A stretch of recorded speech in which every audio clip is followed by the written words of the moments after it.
and universities tuition free. It is dealing with another crisis in higher education, and that is that millions of Americans, some young and some not so young, have oppressive and outrageous levels of student debt. Anybody here with student debt? Yeah. I just came from a meeting 2 hours ago where a young woman stood up and said she was $150,000 in debt. How much? Stand up, please. $350,000.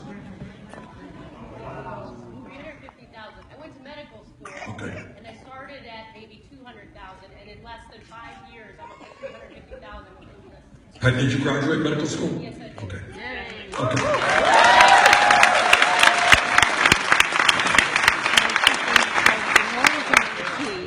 Now, it's funny you mentioned that. Are you practicing medicine now? Yeah. Okay. It's funny you mentioned that, because I met a couple of years ago with a woman, young woman, who wanted to be a primary care physician. She went to medical school, she had $300,000 in debt. I talked to a young woman in Iowa, went to dental school, and we desperately need more dentists in this country because we have a real crisis in affordable dental care. She graduated $400,000 in debt. We have people here who are $100,000 in debt. Stop and think for a moment. I mean, this is what I mean by the status quo. This is what I think about accepting the current reality. Why should people be punished severely, impacted for decades, for the crime of what? Trying to become a doctor? We desperately need more doctors. We desperately need a well-educated population.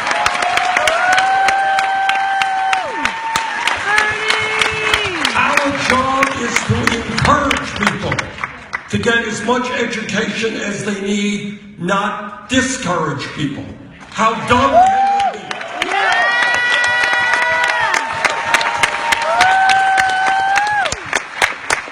So what part of our agenda in higher education is not only to make public colleges and universities tuition free, but also to allow people who are mired in large amounts of student debt, or student debt in general, to be able to refinance their debt at the lowest interest rates they can find.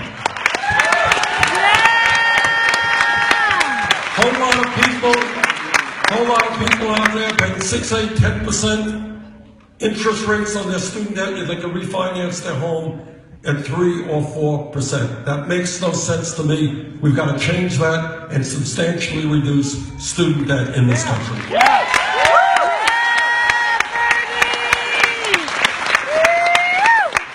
You know, people say to me, you know, Bernie, you're such a lovely guy, you're giving away all of these things. You know, how are you going to pay for this one?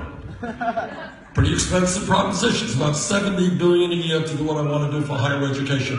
And I will tell you exactly how we're going to pay for it. When Wall Street's greed and recklessness resulted in the collapse of Wall Street, they went running, Wall Street went running to the Congress and they said, oh, bail us out, bail us out. Congress gets my vote, bail them out.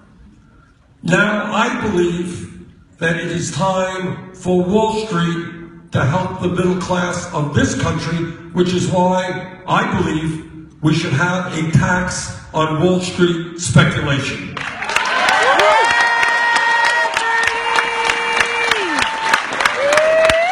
And that will more than pay for free tuition at public colleges and universities and significantly reducing student debt burdens. Now, what everyone has got to recognize, the media doesn't talk about it very much, not part of our political discussion, is in the last 30 years in this country, there has been a massive redistribution of wealth. What do I mean by that? Now, my Republican friends get nervous when we talk about it, because they think maybe it means the rich are going to have to pay more in taxes. But what's happened in the last 30 years is a huge amount of wealth. Trillions of dollars have gone from the middle class to the top 1/10 of 1%, whose percentage of wealth has doubled. Middle class shrunk, top 1/10 of 1%, a doubling of the percentage of wealth they own. Now, when you have that type of massive inequality, wealth and income inequality, it is totally appropriate, in my view, to say to Wall Street, to say to corporate America, to say to the wealthiest people in this country, yes, you are going to have to start paying your fair share of taxes.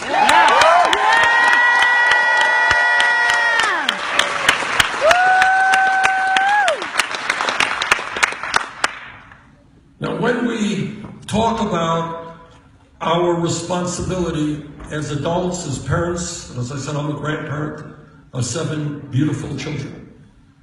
When we talk about our responsibilities, I can't think of anything more important than making certain we do everything possible to leave this planet in a way that is healthy and habitable to future generations. That is a moral responsibility.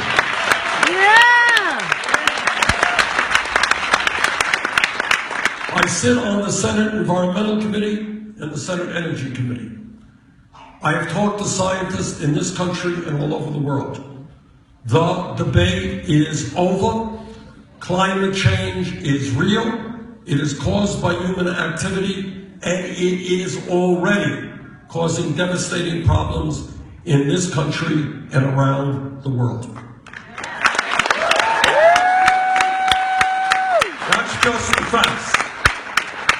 Just the facts. And what the scientists are telling us is if we do not get our act together in a reasonably short period of time, if we do not make a massive transformation with regard to how this planet does energy, a bad situation will become much worse. And what they're telling us is there will be more drought, floods, extreme weather disturbances, acidification of the ocean, rising sea levels, and what the CIA tells us is there will be more international conflict as people around the world fight over limited natural resources, water, land to grow their crops, etc. That's where we are. To me, it seems that we have the moral responsibility to work with China, Russia, India, countries all over this world, to tell the fossil fuel industry that their short-term profits are not more important than the planet we're leaving future generations.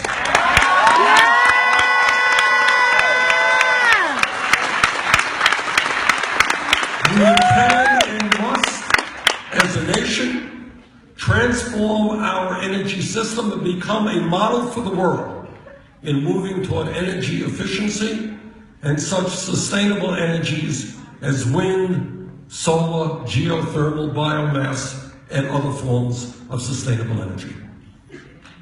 Now, let me connect some dots here. It's an interesting point. And that is that I find it rather amazing that not one Republican candidate for president will come before you, will stand here at this podium and say, yeah, I agree with the scientific community. Yeah, climate change is a very serious problem, and we've got to do something about it. Now, how does that happen? How do you have virtually, few exceptions, but virtually an entire major political party that rejects science? And the answer is a pretty simple but sad answer. And that is when you have a corrupt campaign finance system, when you have a situation where if any Republican candidate talked about the reality of climate change, on that day, the Koch brothers, who have made most of their money through fossil fuel, ExxonMobil, the entire fossil fuel industry would say to that candidate, you are finished. You're not going to get any more campaign financing from us. So when I say to my Republican colleagues and the presidential candidates, worry more about the future generations of kids in our country and kids around the world, worry more about them than where you're getting your campaign contributions. Do the right thing.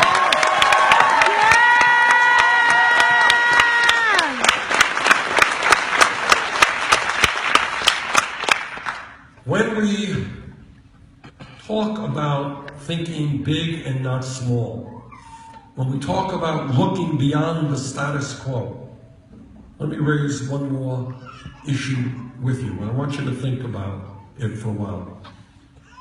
There is one major country on earth, one, that does not guarantee health care to all of its people. Now, I have been criticized rather severely in this campaign for saying what I will say to you right now.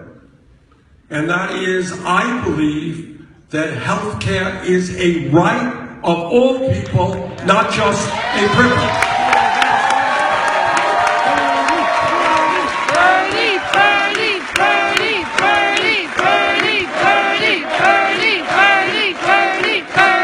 Now, I understand the power of the private insurance companies. I understand that power. I have been in Congress for 25 years. I understand the power of the pharmaceutical industry. But I believe if we stand together as a people, we can in fact take them on. We can in fact bring about a Medicare for all single-payer program.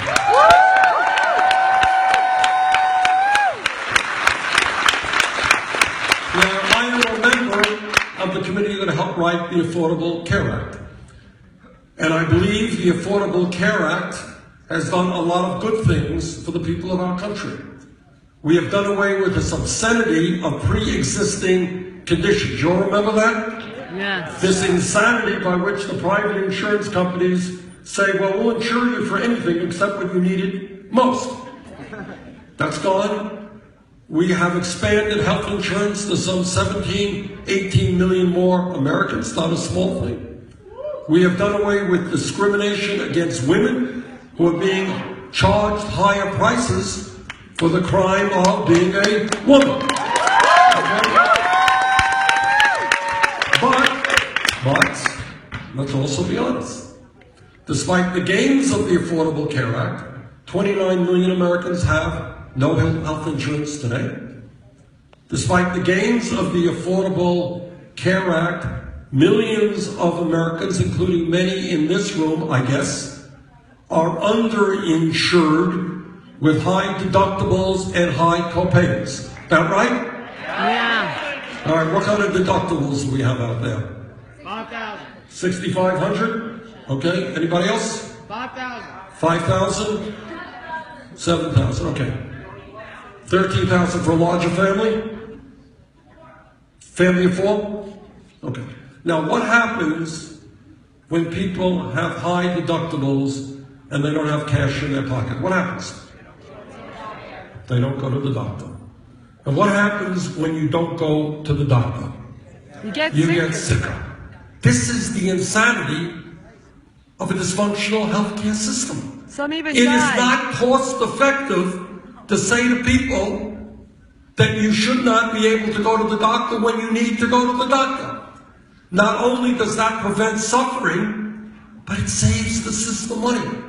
You don't go to the doctor, you get sick, you end up in the hospital at great expense to the system, and even worse. I have talked to too many doctors in Vermont and around this country who tell me that people walk into their offices much, much sicker than they should have been. And they say, why didn't you come in here 6 months ago when you first felt your symptom? And people would say, well, I had a high deductible, I couldn't afford it, or I didn't have any health insurance. Some of those people don't make it, because by the time they walk into the doctor's office, it is too late. We lose thousands and thousands of people a year who don't go to the doctor when they should. And then on top of that, you have the insanity of 1 out of 5 Americans not being able to afford the prescriptions their doctors write. Think about that for a second. How crazy a system is that? You go to the doctor because you're sick. Doctor makes a diagnosis. and you can't fill the prescription the doctors write. And then it turns out that the drug companies are charging us by far the highest prices in the world for prescription drugs. Highest prices in the world. 1 out of 5 Americans can't afford to fill their prescriptions. Elderly people cut their pills in half. And last year, 3 major drug companies made $45 billion in profit. Trust me, if you elect me President of the United States, the pharmaceutical industry will not continue to rip off the American people.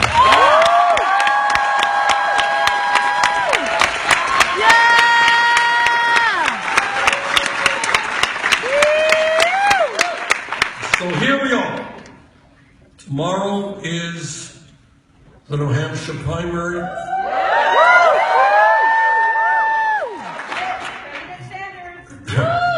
The first primary in this year's presidential campaign. Yeah. The Yeah. eyes of America will be on New Hampshire, and actually much of the world will be on New Hampshire.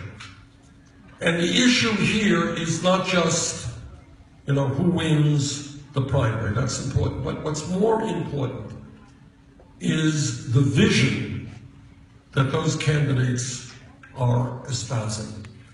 Tomorrow, the people of New Hampshire will have the opportunity to say that enough is enough, that we do not want to continue living in a country in which a handful of billionaires are dominating a corrupt campaign finance system, in which we have a rigged economy, in which ordinary people work longer hours for low wages, and almost all new wealth and income is going to the top 1%. That we do not want to continue to sustain a broken criminal justice system in which we have more people in jail than any other country. So tomorrow's election, primary election here in New Hampshire, is very much about a vision for the future of our country. Tomorrow, New Hampshire can help lead this country in a very different direction, in the direction of a political revolution where millions of people will fight to make sure that we have a government that represents all of us and not just a handful of wealthy campaign contributors. Thank you all very much.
All right, here I am.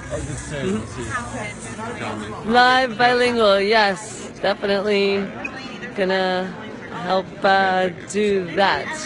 Send it out to all the different Facebook groups and websites where people can't hear. so we can get the disabled vote as well. So very exciting. Yet again, Bernie's amazing. I love this guy, and I am going to have to go back out and deal with the snow here very soon. So all of you who are enjoying the beautiful weather in Santa Cruz, lucky you. Found out something kind of exciting. I am actually going to see about running, I should say, for the House of Representatives. How crazy is that? But Sam Farr is stepping down this year, and Sam Farr happens to be District 20, which is Santa Cruz, Monterey. And since I've been involved in politics and activism and advocacy for so many years in Santa Cruz, I think I actually might have a chance of getting the job, or so to speak, the position. I'm that inspired by Bernie. He's amazing. And I would advise anyone and everyone who is in love with Bernie and really thinks that we need to have a political revolution and takes Bernie's words to heart about that we need to do this together. Every seat in Congress, in the House of Representatives, is actually up for election this November. So anyone and everyone out there who's feeling the burn, let it burn you up. It's actually a really good paying job too. That I'd make $174,000 a year. Certainly don't need that much money to live on. I mean, I'd be happy with like $2,000 a month, but which means I get to spend all that money on lots of fun stuff for people in Santa Cruz. Permaculture, affordable housing. I'll just invest my own money in that kind of stuff. So this is the beginning of my plugs for running for the House of Representatives here, and definitely all about sustainability, accountability. I'm gonna have live streams, gonna talk to people, have the whole town hall meetings, and be streaming stuff. I'll probably have like a Reddit website where you can put your ideas, and those ideas will have Congresswoman Rose. Yeah.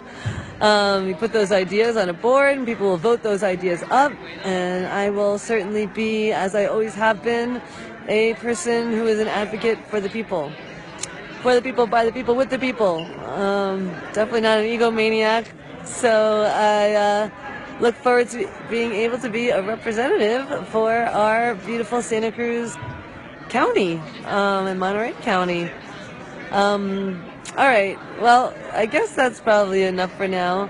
I'm pretty tired. I slept about 5 hours last night. So I'm going to say goodbye for now. But I'm going to have a website up soon.